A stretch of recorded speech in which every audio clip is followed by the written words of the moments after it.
Subscribe now. Click the bell icon to like, comment, and share.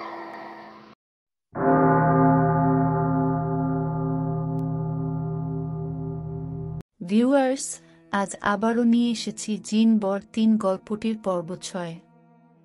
গল্পটি লিখেছেন আস্থা রহমান সান্ত্বনা। তবে গল্প শুরুর আগে নতুন অডিয়েন্সের কাছে আমার একটি ছোট্ট রিকোয়েস্ট আছে। যারা এখনো পর্যন্ত আমাদের চ্যানেলটি সাবস্ক্রাইব করেননি তারা দয়া করে আমাদের চ্যানেলটি সাবস্ক্রাইব করুন, এবং যারা ইতিমধ্যে আমাদের চ্যানেলটি সাবস্ক্রাইব করেছেন তাদের প্রতি আমার আন্তরিক কৃতজ্ঞতা রইল। তো শুরু হচ্ছে জিন বর ৩ পর্ব ৬। কাঁধে পরা থাকা শাড়িটা কিছুটা ভিজে আছে। হাত দিয়ে দেখলাম এটা উনার চোখের পানিতে ভিজে গেছে। ছেলেটা এত কাঁদছে কেন? কিসের এত কষ্ট তার? ভেতরটা কেমন ছটফট করতে লাগল। ভোর হয়ে আসছে, উনি এখনো ফিরলেন না। মনে মনে আল্লাহর কাছে প্রার্থনা করছিলাম উনি যেন তাড়াতাড়ি ফিরে আসেন। এমন সময় ফজরের আয়ান দিল। এই কয়দিনে নামায় পড়া কিছুটা আয়ত্ত করতে পেরেছি। উঠে অয়ু করে নামায় পড়লাম। মোনাজাতে আল্লাহকে বললাম, উনার সব কষ্ট দূর করে দিন আপনি। আপনি তো রহমতের মালিক, সবার সৃষ্টিকর্তা, আপনি চাইলে কিনা করতে পারেন। আমরা তো কেবল আপনার বান্দা। আজ আপনার কাছে হাত পেতে এক নিকৃষ্ট বান্দি তার স্বামীকে সহিহ সালামতে ফিরে আসার জন্য প্রার্থনা করছে। আপনি তাকে খালি হাতে ফিরিয়ে দিবেন না। উনাকে নিরাপদে আমার কাছে ফিরিয়ে দিন। মোনাজাত করতে করতে যখন যে চোখের পানি ঝরে হাতে পড়ল বুঝতে পারলাম না। এটাও বুঝতে পারলাম না আমি কাঁদছি কেন। এই প্রথম মোনাজাতে কারোর জন্য চোখের পানি ফেললাম। ভাবতেই সশব্দে কান্না পেয়ে গেল।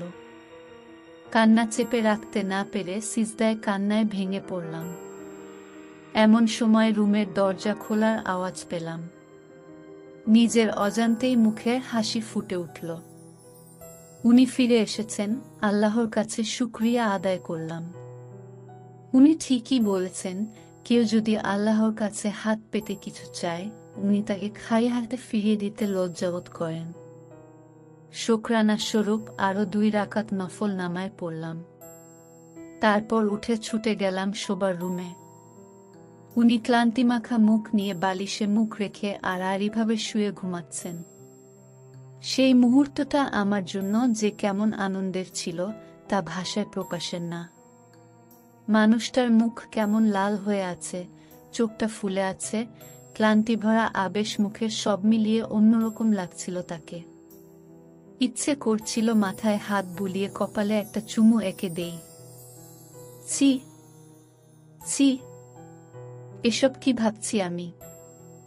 দিন দিন কি সব লজ্জা উঠে যাচ্ছে আমার। ঘুমন উনি, আমি বরং উনার জন্য একটা কফি বানিয়ে রাখি। উঠে খেলে ক্লান্তিটা কমে যাবে। রান্নাঘরে চাকফি বানাতে গেলাম। খুশি হয়েছি ঠিকই, তারপরও মনটা ভার হয়ে আছে। কাজ করতে করতে কেমন জানি অন্যমনস্ক হয়ে যাচ্ছি। চোখের সামনে উনার কাদার দৃশ্যগুলো ভাসছে শুধু। উনি ঘুম থেকে উঠলেও উনাকে এসব জিজ্ঞেস করার সাহস আমার হবে না, আর আমার উনার এমন রিলেশন নেই যে উনি নিজে থেকে আমাকে কিছু বলবেন। তবে কিভাবে জানব উনি কেন কেঁদেছিল? না জানা অবধিত শান্তি পাচ্ছি না। আসল ব্যাপারটাই বুঝতে পারছি না আমি কেন উনার ব্যাপারে এত সেন্সিটিভ। উনি কাঁদুক বা হাসুক তাতে আমার কি এসে যায়? তাহলে কেন এমন হচ্ছে? উনার কান্নার কথা মনে পড়লে মনে হয় কলিজাটা ফেটে বুক ছিঁড়ে বেরিয়ে আসতে যাচ্ছে। আচ্ছা, দাদু কি এসব ব্যাপারে কিছু জানেন?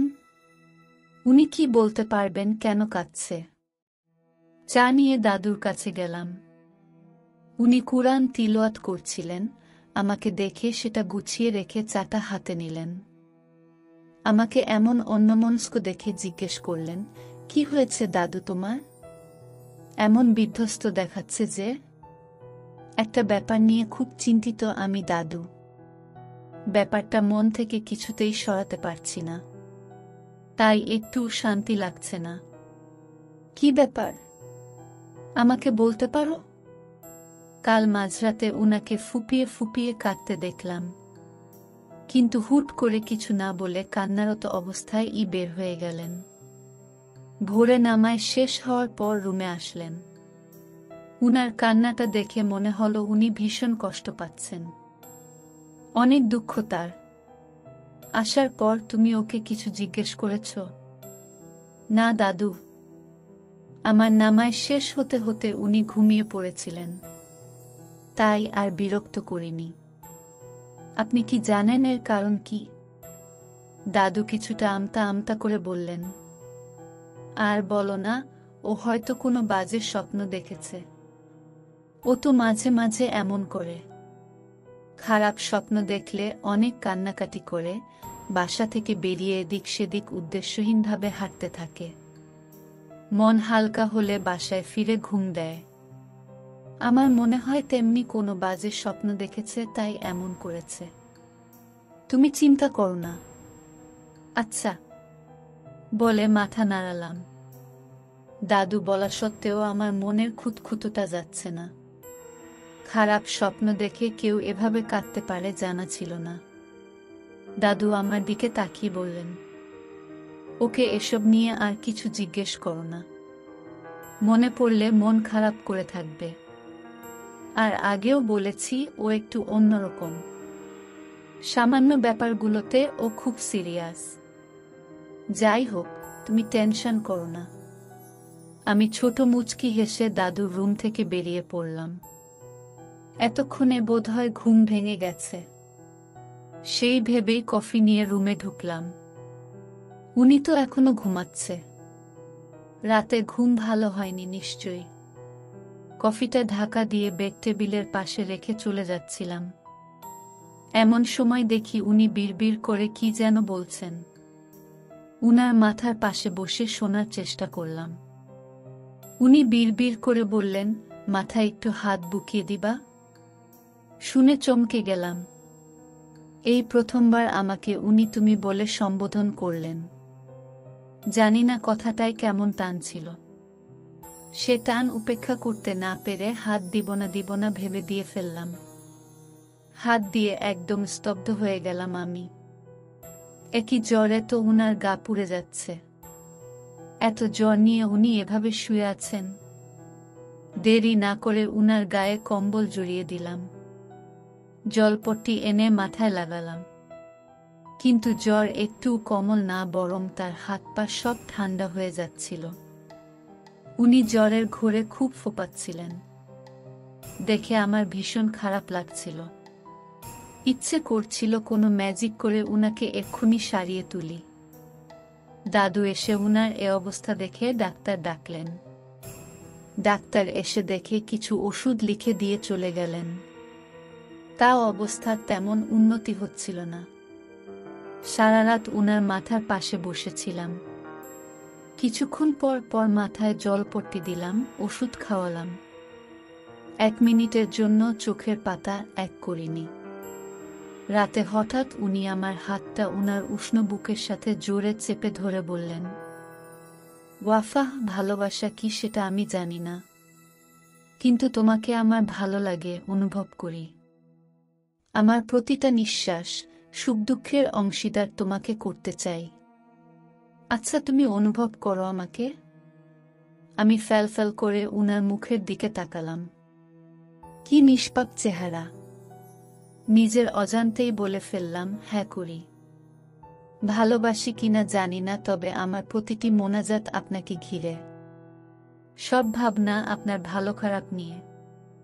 আমাকে ছেড়ে যাবে না তো? কখনোই না, বলে উনার প্রশস্ত কপালের চুল সরিয়ে কাপা কাপা ঠোঁট দিয়ে ছোট একটা চুমু দিলাম। আস্তে আস্তে তার জাপটে ধরে রাখা হাত আলগা হয়ে আসছে। বোধহয় ঘুমিয়ে পড়েছেন। হয়তো জ্বরের ঘোরে উনারা এসব কথা বলা, কিন্তু আমি সব মন থেকেই বলেছি। সত্যিই উনাকে নিয়ে আমি প্রচণ্ড ভাবি। আমার প্রতিটা মোনাজাতে উনি থাকেন। উনাকে ছাড়া আমার সময়গুলো অচল। পুরো একটা দিন ঝগড়া করিনি, উনার মুখে গুন্ডি ডাক শুনিনি, উনার রেগে যাওয়া লাল টমেটো চেহারাটা দেখিনি। তাতেই মনে হচ্ছে আমি প্রচণ্ড রকমের ঋতুশূন্য, নিজের পৃথিবীতেই নেই। চোখ আর টলছে না, মনে হচ্ছে আমি অনেকদিন ঘুমাইনি, কিছুতেই খোলা রাখতে পারছি না। 2 দিন না ঘুমিয়ে থেকে কেমন জানি শরীর ম্যাজম্যাজ করছে। বেশিক্ষণ আর চোখ খোলা রাখতে পারলাম না।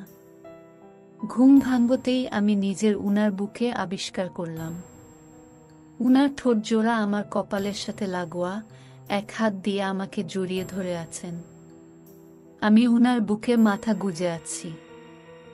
আস্তে করে উনার হাত সরিয়ে দ্রুত উঠে পড়লাম।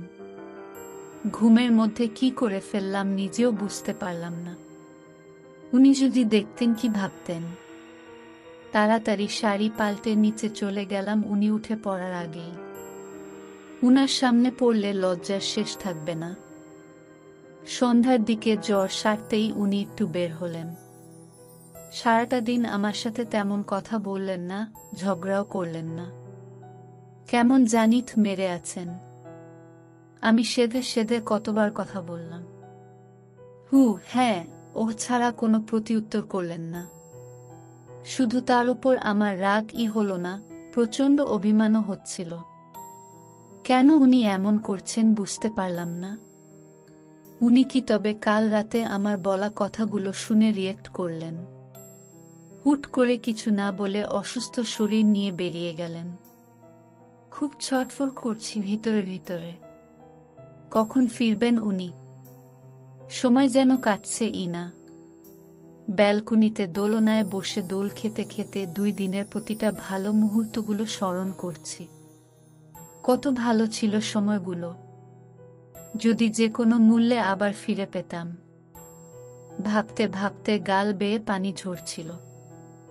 এমন সময় ফিল করলাম কেউ আমার গলার খুব কাছাকাছি আছে। তার উষ্ণ নিঃশ্বাস আমার গলায় এসে পড়ছে। প্রতিটা নিঃশ্বাস আমাকে ছুঁয়ে দেওয়ার সাথে সাথে আমি কেঁপে কেঁপে উঠছি।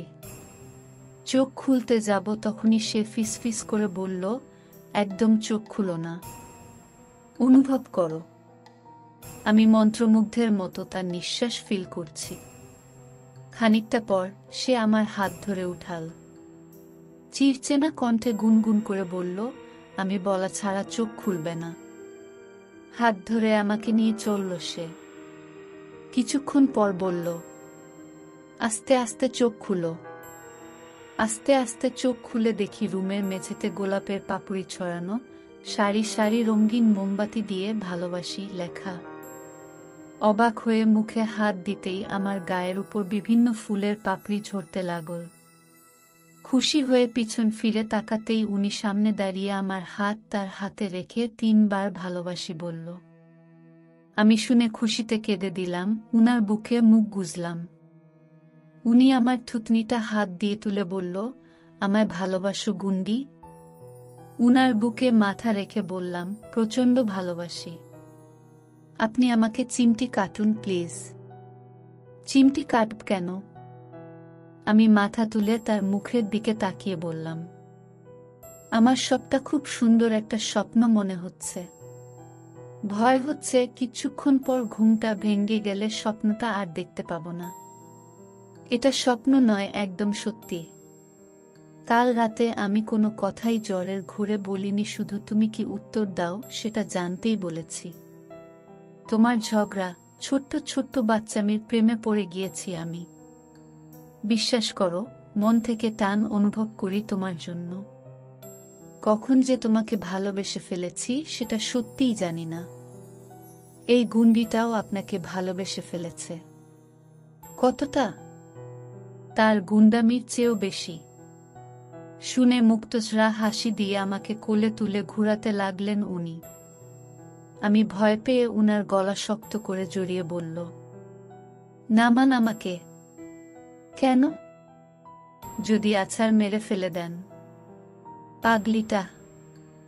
ওহ হ্যাঁ, তোমার জন্য একটা সারপ্রাইজ আছে। কি সারপ্রাইজ? দেখবে? দেখান। উনি আমাকে কোল থেকে নামিয়ে ব্যালকনির দরজা লক করলেন, তারপর রুমের দরজা লক করে আমার পাশ ঘেঁষে দাঁড়ালেন। কি করবেন উনি দরজা লক করে? আমার কেমন জানি শরীর ঠান্ডা হয়ে গেছে, হাত পা কাঁপাকাঁপির পর্যায়ে চলে গেছে। এটা ভয় নাকি শিহরণ বুঝতে পারছি না। একটা মোম জ্বালিয়ে রেখে বাকি মোমগুলো সব নিভিয়ে দিলেন। আমি চুপচাপ উনার কর্মকাণ্ড দেখতে লাগলাম। আজ উনি স্বামিত্ব ফলাতে চাইলেও আমি বাধা দিব না। আমার সম্পর্কটা খুব পবিত্র, আমরা একে অপরকে খুব ভালোবাসি। ভীষণ শিহরণ কাজ করছে আমার মধ্যে, কেন জানি আমিও চাচ্ছি আমাদের সম্পর্কটা পাঁচলসটা সাধারণ স্বামী স্ত্রীর সম্পর্কে পরিণত হোক। এই প্রথমবার আমাকে উনি খুব আদুরে গলায় বউ ডেকে বললেন, তাকিয়ে দেখো। বউ শব্দটা শুনে সেদিনের মতো চমকে উঠলাম। আজ সেদিনের মতো অবাকতা নয়, ভীষণ ভালো লাগা কাজ করছে। অতিরিক্ত শিহরণ আর উচ্ছ্বাসে চোখ বন্ধ করে রেখেছিলাম। উনার কথা শুনে সাথে সাথে চোখ মেলে দেখি সারা রুমে জোনাকি পোকা উঠছে। হলদে আলোয় পুরো রুমটাকে তারা ভরা আকাশ মনে হচ্ছে। ঘুরে ঘুরে শুধু জোনাকগুলো দেখছিলাম, মিছে মিছে ছুতে চেষ্টা করছিলাম। উনি আমার কাছে এগিয়ে এসে বললেন, পছন্দ হয়েছে তোমার? ভীষণ বলে উনার দিকে তাকালাম। উনি হাতের কোষে একটা জোনাকি নিয়ে দাঁড়িয়ে আছেন। আমার হাতে ওটা দিয়ে দিলেন। আমার ঘোর যেন এখনো কাটছে না। উনি হালকা রোমান্টিক সুর ছেড়ে দিলেন রেকর্ডারে। আমার দিকে এক হাত বাড়িয়ে দিলেন। আমি হাত রাখতেই এক টানে তার বুকের কাছে নিয়ে আসলেন। আমার কোমর জড়িয়ে ধরে আমার দিকে অপলক দৃষ্টিতে তাকিয়ে আছেন। আমি আমার কাপা হাতে তার গলা জড়িয়ে ধরলাম।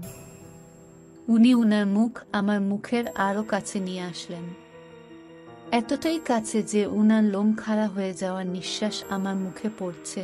শুনতে পাচ্ছিলাম তার নিঃশ্বাসের শব্দ, অনুভব করতে পারছিলাম তার বুকের ধুকপুকানি। মুহিব তার ঠোঁটটা আমার ঠোঁটের কাছে এনে আলতো করে ছুঁয়ে দিলেন। আমার শরীরে বিদ্যুৎ খেলে গেল। তার শার্টের পিছনের অংশ শক্ত করে চেপে ধরলাম। উনি আস্তে করে ছোঁয়াছুঁইটা তীব্র করে তুললেন। আমি তার গলার নিচে মুখ লুকিয়ে ছোট্ট একটা চুমু খেলাম। উনি আমার ঘাড়ে নাক ডুবিয়ে দিলেন।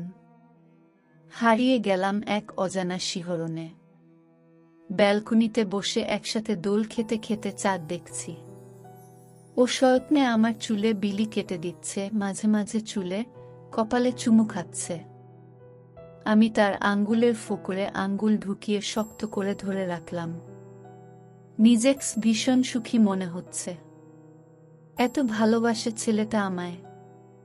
কি ছিলাম আর আজ কি হয়ে গেলাম? আগে পরিচয় ছিল এক গুন্ডি, এখন পরিচয় মুহিবের বউ। এক গুন্ডির জীবন বদলে দিল ছেলেটা। শাড়ির আঁচল থেকে সিগারেটটা বের করে হাতে নিলাম।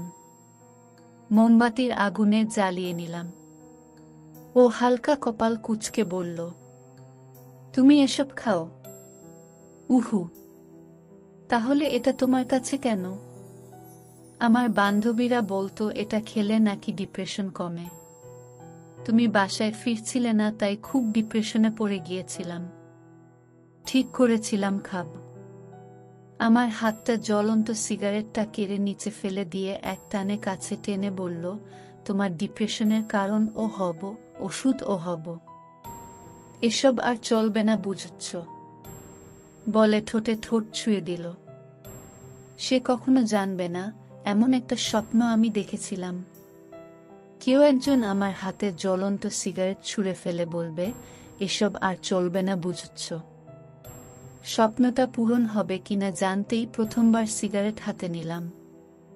জ্বলতে থাকা সিগারেট ছাই হয়ে নিভে যায়, আর চাঁদটা আমাদের দেখে লজ্জা পেয়ে মেঘের আড়ালত মুখ লুকালো। ভোর রাতে উঠে দেখি বরটা আমার আঁচল জড়িয়ে ঘুমোচ্ছিল। মুচকি এসে আঁচল ছাড়িয়ে নিচে নেমে এলাম। পানির তৃষ্ণা পেয়েছে খুব, টেবিল থেকে পানি নিয়ে খেলাম। ফিরে আসব তখনই দেখি দাদুর রুমের আলো জ্বলছে। এখনো তো আয়ান দেয়নি, তাহলে দাদুর রুমের আলো জ্বলছে কেন? দাদু কি এখনো ঘুমায়নি? আমি নিঃশব্দে দাদুর রুমের পাশে এসে উকি মারলাম। যা দেখলাম তাতে আমি ভিমড়ি খেয়ে পড়লাম। কি করব বুঝতে পারছি না। শ্রোতা বন্ধুরা, আজকের পর্ব এখানেই শেষ করছি। পরবর্তী পর্ব নিয়ে কালকে হাজির হব। আমাদের চ্যানেলের গল্পগুলো ভালো লাগলে অবশ্যই চ্যানেলটি সাবস্ক্রাইব করবেন, ভিডিওগুলোতে লাইক ও কমেন্ট করবেন এবং অবশ্যই চ্যানেলটি সাবস্ক্রাইব করবেন। অনেক ধন্যবাদ।